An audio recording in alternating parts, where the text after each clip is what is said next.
Well, how many of you watching right now realize that the United States government is the largest purveyor and coordinator of sex trafficking of children in the world?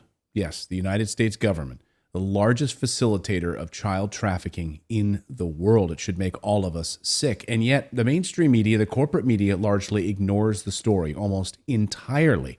And only a handful of independent journalists even cover the story. You ought to ask the question, why?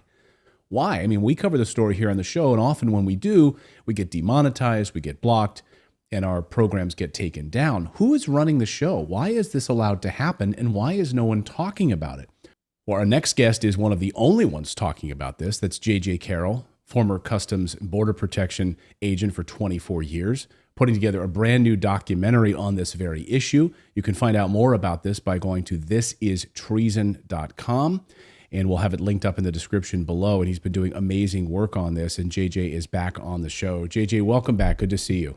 Good to see you too. And thanks for having me on a topic that I know that is dirty, and is dirty because it's evil. And you said something that's powerful, and it's true. And I know how it sounds when I'm watching you say it back to me.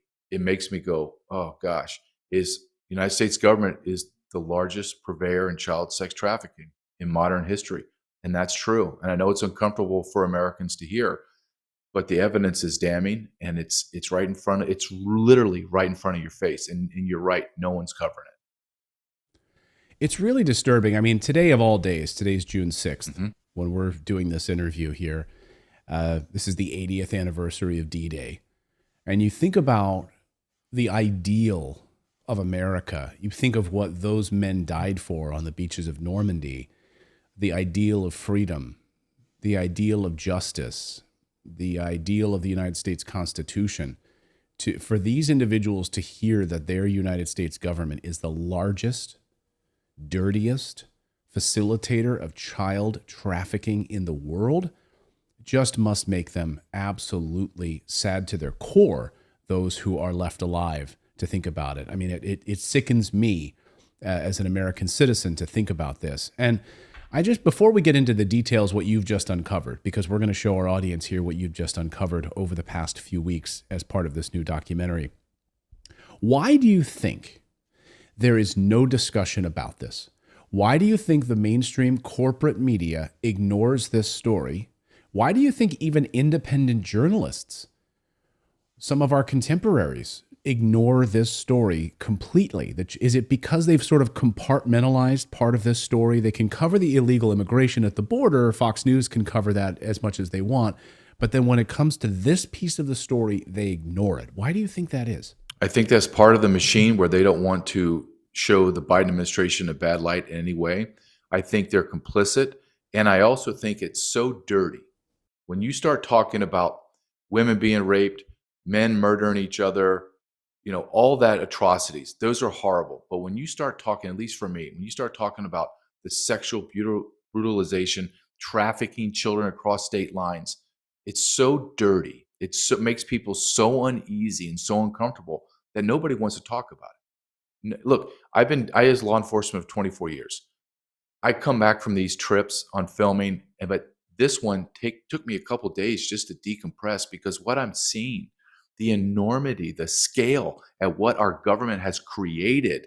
There's almost 150 to 200 of these child sex trafficking detention facilities in Texas. There's almost 400 across the nation. So there's an infrastructure built. And I'm talking facilities that hold tens of children and facilities that hold thousands of children. I mean, when you look at the enormity, the numbers, 140,000 unaccompanied alien children, those are children that cross the border as young as infants to 17 years old. Just last year, we're on pace to hit that number again this year or surpass it, because we still have another 5-6 months of data that goes into 2024. This problem is so enormous. It is so sick and perverse that it sometimes, I really believe America just doesn't want to know. But I'm not going to, we talked about this before. I'm not going to sit back and worry about getting demonetized or hurt or called vile names. This is happening. Look, I'm not looking at facilities and going, well, I surmise this is happening. No, I'm looking at data and I'm talking to people. that worked inside these facilities for years. And they're telling me firsthand, JG, this is what's happening. It's grotesque. So let's talk about some of the facilities you visited. So you mentioned 400 across the United States, 400 different facilities, and they range in size. You mentioned tens to thousands of children. A couple of months ago here on the show, we broke the story and showed one of these former Walmart facilities where thousands of children were being trafficked through. The individual who broke the story then had threats against his life for sharing this information. They don't want this information out there. And so when you went to Texas, you went to these different locations. Talk about the facilities, talk about the people that you interviewed, and what did they tell you? Well, when I went into Texas, we went to see three. One was kind of in an industrial area. It probably held tens, if not 100. But they had like 7, 8, 10 vans, white vans. They all used the white vans. But the two that struck me that were just unbelievable. One was in Carrizo Springs, Texas. So if you're driving the Texas border in this desolate town of about, they say 5,000 or less than 5,000, I think they're counting cows and cattle. There's not 5,000 people living. There's one gas station. And if I didn't have someone taking me to Carrizo Springs child detention facility, I would drive right by it. It's a dirt road. You get off the paved road, you go on a dirt road, and you go about a half a mile north, and all of a sudden, there's this giant, it looks like a FEMA camp in one of the Hollywood movies. There's guard shacks, there's razor wire, there's parking lot for 600 cars. I can't tell you the depth of it because I can't get anywhere near it, like drive in to see the depth. I can tell you the width of it. It was shocking. I could not believe it. And it was hidden. No, they hid it in a place where there's no one that can work there. There's no one to employ. They're hiding it. And then I go down to, I drive 7 hours down to Brownsville to look at, if you think of the largest Walmart you can imagine, it was a super mega Walmart that they bought, Southwest Keys Partners or Program, they changed their name, built or bought. It's about anywhere from 1,000 to 2,000 children. Look, this was in plain sight. There was McDonald's, there was a Church's Chicken, there was gas stations. People were just going about life, had no idea that's there. How do they not know that it's not there? Well, because there's a guard shack. You can't drive in without an ID. I got close to the perimeter, which was basically the parking lot of the gas station that doesn't belong to the detention facility. I'm talking about just regular Americana. All of a sudden, there were golf carts with security guards everywhere. And my question immediately, out of nowhere, all of a sudden, out of nowhere. Yeah, they're there and they're making sure we don't cross into the parking lot. And my first instinct was, as a law enforcement guy, what the hell are you hiding back there? What's going on behind those closed doors? And I asked one of my guys, and I said that been in there, I said, explain to me what the hell's going on in there. And he goes, he said, it's just terrible. And I said, okay, well, what's terrible? And he goes, I said, okay, let's break it down. Is there child molestations and rapes going on in these facilities? And he goes on to proceed to tell me yes, but for about 15 to 20 seconds of trying to explain what it is, he finally stops and says, I'm not talking about this. It takes me a long time to get over this, and it's a horrible thought in my brain and my mind. I don't want to talk about it anymore. And I said, okay. And this is why, this is why people don't want to talk about it. This is why the mainstream media will do wall-to-wall coverage of people pouring across the southern border, violent criminals, MS-13 gangs, etc. But they won't cover this part of the story because it's incredibly difficult. But it's now, because no one's talking about it, we've become the largest purveyor of it in the world. Yes. So sexual molestation, all sorts of awful behavior. When these kids are at these facilities, so some people, Democrats would say, oh, see, that's good-hearted. That's great. This is like stuff that Obama built. Like, these are places to hold these children. But what's actually happening? Where are these children then being taken? Well, that's a great question. I asked my source, and I knew from other people I spoke to, they have no idea. They're taking them all over the nation, dropping them off. Listen, he told me this. He goes, listen, we had a problem for a while and it's still continuing, because he was explaining to me what it looked like under Donald Trump. Under Donald Trump, we didn't have any of this mass children. He said, so it was very structured, very organized, very regulated. Everyone knew where everyone was going and there was a reason for everything. He said, under Biden, no one knows. It's absolute, utter chaos. And I said, okay, but give me an example. He goes, we were delivering children to the wrong people. And those people were not saying anything to us. So imagine this. I'm a Mexican family. I want my 10-year-old son delivered to me in Vermont. I fly to Vermont to give him a 10-year-old son, but it's not a 10-year-old son. It's a 3-year-old girl from Nigeria. And I take her. And then the Nigerian family gets a 10-year-old Mexican boy.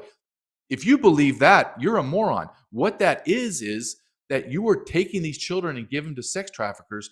They don't care. They ordered a boy or a Mexican boy, and this one ordered a Nigerian girl. At the end of the day, they don't care. They have a product now they can push out and pimp. You don't want to hear that, And when people, it's true. And when people are watching, they're saying, why would they do this? Well, what people don't understand is you always have to follow the money, right? Did your sources talk to you about the money? I mean, this is a massively profitable, right? Multi-billion-dollar a year industry. The cost of a child for these people, these perverts to use can be upwards of $30,000 or even more, right? They're paying them for this. And as President Trump said in that Fox and Friends interview, most of these children end up dead. Yeah, I mean, you mentioned that Fox interview. I had to rewind it twice because at first he kind of said it and was overtalked. Then he said it again. I was like, wait a minute, let me get this, make sure I have this in the context, because when I report on it. So Fox and Friends was giving Donald Trump the numbers: 137, 140,000 unaccompanied alien children last year. This year's at almost 50,000. It's going up. And Donald Trump said, yeah, a lot of them are dead. And then he said it again. He goes, yes, a lot of them are already dead. So I have to assume that man is getting briefed on intelligence and data that I am not privy to.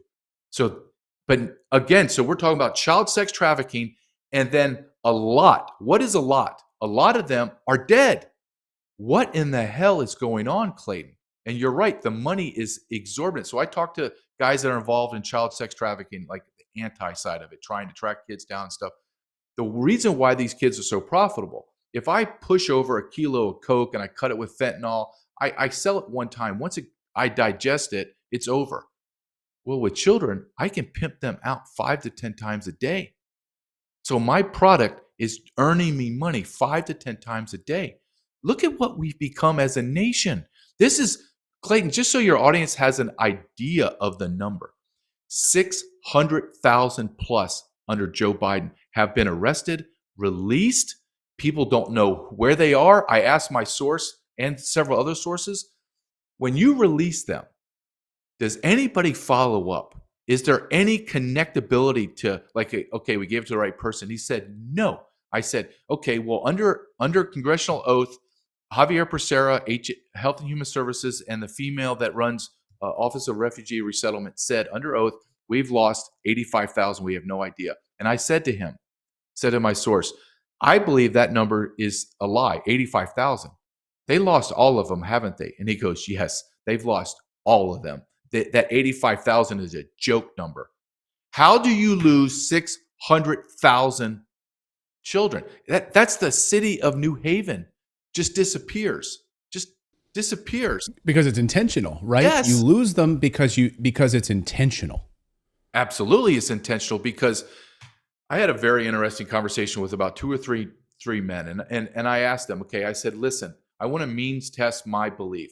I believe that there's three big stories. The invasion of the open border just being completely strategically open to destroy America, the partnerships with the NGO, and then the child sex trafficking is the third largest story. And I said the reason why it's the biggest story is because through the echelon of elites, politicians, entertainment, on and on, corporate America, on and on. I said there's a thread that weaves through all of it, and it's the thread of pedophilia.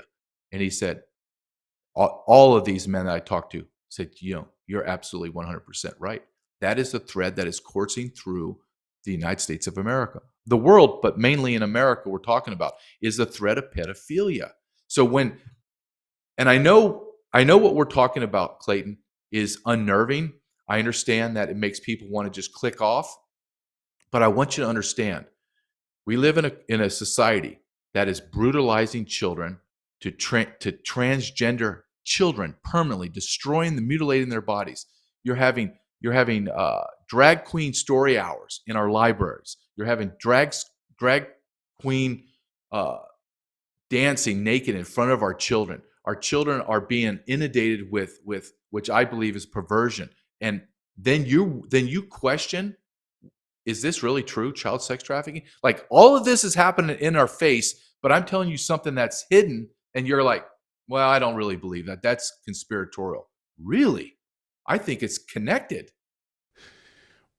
Yeah, I mean, people want to pick on Vladimir Putin all they want, right? He said the United States is being run by outright Satanism, the Satanists that are running Washington, D.C. right now. Is he wrong? I mean, I don't think he's wrong. This is the stuff of Satanism. Well, I'm talking to people, I'm sure you have too. Children are going missing. Child sex trafficking, organ harvesting, going south from America. There's tens, if not hundreds of thousands of children going missing in America.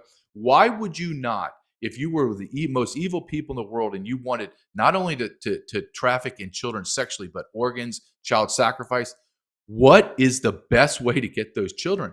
Are the ones that are coming across. No one knows where they are. They just have a sheet of paper, like a notepad, pinned to their shirt saying, I need to go to X, Y, and Z. So I find a couple of them on the street in the middle of nowhere, Texas, where I was. They don't exist. That's my ultimate belief. These children do not exist, meaning no one's tracking them. Look, you have children. I have a child. Do you think I'm going to allow him to traverse the United States of America with human smugglers to get to Canada for 3-4 months? Are you insane?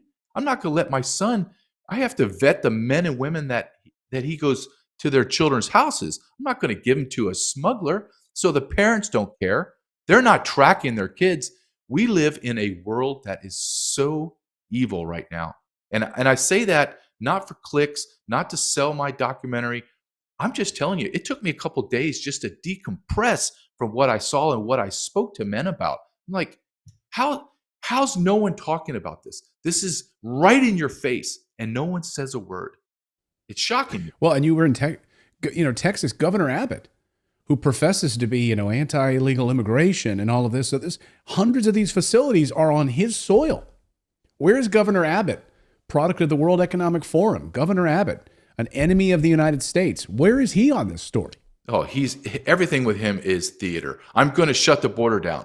No, sir. You put National Guard on 47 acres of 1,250 miles of the border you share with Mexico, and then your National Guard got embarrassed and got run over. Run over.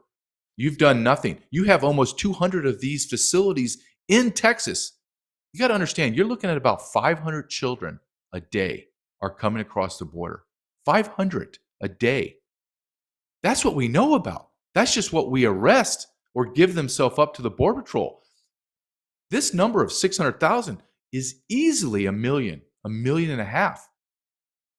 This problem is so enormous. I believe in a decade, someone of some means and intellect is going to do a deep dive, and they are going to come out with House of Horrors. Look, my source tells me, listen, I go into some of these facilities that are for infants and young children. He goes, I walk in there, and it is as far as the eye can see cribs, just baby cribs. Oh my God. And he says the noise of them crying and screaming. He said, quote, it's a house of horrors. America, wake up. It's happening in your nation. If you think, look, can you imagine that on the nightly news? Could you imagine seeing that? Lester Holt, we're going to start tonight with a House of Horror story. You don't know that this is happening in America. We have hidden camera footage inside of America's sex trafficking ring. Mm-hmm. We have 400 facilities across the United States. Take a look at these cribs as far as the eye can see. You'll never see that on the nightly news. You're never going to see it. Well, you know what's also amazing? U.S. congressmen have tried to go into these facilities and they're denied access. Congressmen. What do you mean? Time out. If I'm a congressman, I'm on the phone with the AG Paxton from Texas, and I'm saying, I need a warrant and I need a Texas Rangers down here right now. Something is going on that is so grotesque, they won't even let me in. So I want a warrant. There has to be some. I need to go in there as a public emergency. Nothing. Know what they say? Oh, well, we can't go in there. We have the most gutless and complicit politicians on planet Earth. They're all in on it. Look at the pedophilia. Look at Epstein Island. Look at P. Diddy. I mean, they're just screaming at you. We're doing it, and I really don't care what you think. But I'm going. This is evil, and there's no way God, the God that our nation was founded on, is looking down on His beautiful children being brutalized while everyone remains silent, and He's not going to have judgment on us. At the very least, even if you don't believe in God, you have to believe that this is immoral, Clayton, that we can't allow this to happen in America, Clayton. But we are. No, we are. It's deeply, deeply disturbing. And we're going to be covering this more, and we're going to continue to stay on this story, regardless of what they do to us for covering it. And we think it's an incredibly important story, perhaps the most important story in America. And we will continue to do it. I want all of you watching right now, JJ's new documentary is called Treason. Go to the website, thisistreason.com. You can pre-order the documentary. I want this documentary to become number one. I want this thing to become massive. I want people to not be able to ignore this anymore. So if they go there right now, they can pre-order it, right? I think it's going to be released in the fall. Is that right, JJ? Yes, it's going to be released in September. We have about another 4 or 5 weekends of filming, but you can pre-order it now. It helps us. It helps us fund, because as this story gets bigger and bigger, we interview more and more people. We go and look at different areas. So you can pre-order $9.99 or $14.99, where it gives you all of like hundreds of hours of edited information, interviews, etc. that will not make it, right? I can't put a documentary with 1,000 hours, but I'm proud of what we're doing. I'm proud of the quality that we're putting out. And what's great is our website tracks us. So every time we come back from San Diego, Chicago, or Texas, we upload 4 or 5 videos. So you can go on the journey to the end of what our documentary is. And it's going to be powerful. It's going to be artistically beautiful, but at the same time, when it's done, I want you to feel as if you have to exhale, because we're just going to tell you the blatant, honest truth of what's happening in America, which no one else is. Amen. So the website again is thisistreason.com. It's right here on the screen. Please, guys, go there, pre-order it now. Again, $9.99 or $14.99. You know, this is such an important funding of an important documentary that we need to make sure people see this story. So JJ, thanks so much for your great work. You and Ryan have been doing amazing work. So thank you so much for sharing it with us. Thank you, Clayton.